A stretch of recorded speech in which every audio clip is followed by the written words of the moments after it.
क्यों रेहान बोल क्यों नहीं रहे? बस बैठे हो मौन धारण करके, तपस्या तपस्या करने आए हो क्या? कि तुम तपस्या कर रहे हो, तुम्हारे सामने कोई सुंदरी नाच रही है, वो तुम्हें डिस्टर्ब कर रही है। देखो, पहले के ज़माने में जब लोग तपस्या करते थे, तपस्या मतलब क्या है? तपस्या मतलब होता है एक प्रकार की साधना। और साधना क्यों की जाती है? साधना सिद्धि प्राप्त करने के लिए की जाती है। साधना के बाद क्या प्राप्त होता है? सिद्धि।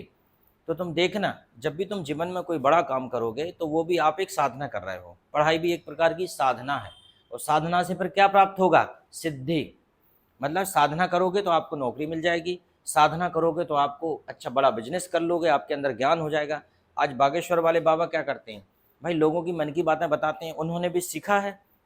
मान लीजिए अनिरुद्धाचार्य क्या करते हैं, वो लोगों को कथा सुनाते हैं, लोगों के जीवन में कैसे बदलाव आ सकता है, अच्छी बातें बताते हैं। आज मान लीजिए कोई अच्छा टीचर है, वो क्या करता है? वो पढ़ाता है। तो ये सब करने के पीछे आदमी का बड़ा लंबा अभ्यास है, आदमी ने ये सब चीज़ें सीखी हैं। तो जैसे कि पहले जब वो तपस्या करते थे राक्षस लोग, तो देवी देवता भेजते थे उनको डिस्टर्ब करने के लिए। देवी देवताओं को जलन होती थी कि कहीं ऐसा ना हो रावण इतना शक्तिशाली हो जाएगी हमारी बराबरी कर ले। तो सुंदरियों को, अप्सराओं को भेज दी। अप्सरा डांस कर रही बढ़िया सामने, ओम तना नना धूम धूम धूम तना नना। तो अब रावण तो लगा ही ओम ब्रह्म देवाय नमः, उसे कोई फर्क नहीं पड़ रहा। ठीक है, तो तुम्हें भी क्या है, डिस्टर्ब करने के लिए मोबाइल में आपके दोस्त मैसेज भेजेंगे, या मोबाइल में खुद ही मोबाइल कंपनी वाले और जो विज्ञापन वाले आपको डिस्टर्ब करने के लिए मोबाइल में मैसेज भेजेंगे। उनको पता रहता है ये किस एज का बच्चा है। जो आप चलाते हो मोबाइल, उसकी एल्गोरिदम से पता चल जाता है आप किस उम्र के हो। तो वो आपको डिस्टर्ब करने के लिए आपको भेजते हैं, ताकि आप कामयाब ना हो जाएं। क्योंकि आप कामयाब हो जाएंगे तो सबका पर्दाफाश कर देंगे, आप सब बता देंगे कि कहाँ कौन बेवकूफ़ बना रहा है, क्या कर रहा है। अनपढ़ और सीधे साधे लोगों को बेवकूफ़ बनाना बड़ा आसान है। इसलिए लोग नहीं चाहते कि आप पढ़ें लिखें।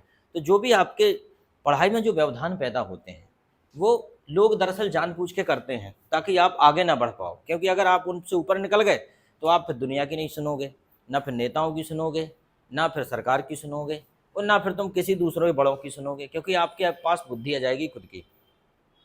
अब ऐसे ही आपके सामने, ऐसा नहीं था कि राजा के मान लो तपस्या कर रहा है रावण, तो अप्सराएं नाचने आ गई, तो एक आंख खोल कर देख रहा है कौन आई है, फिर देख रहा है दो जोश देख लो मजा आ रहा है, बहुत अच्छी आई है, मेनका आई है, रंभा आई है।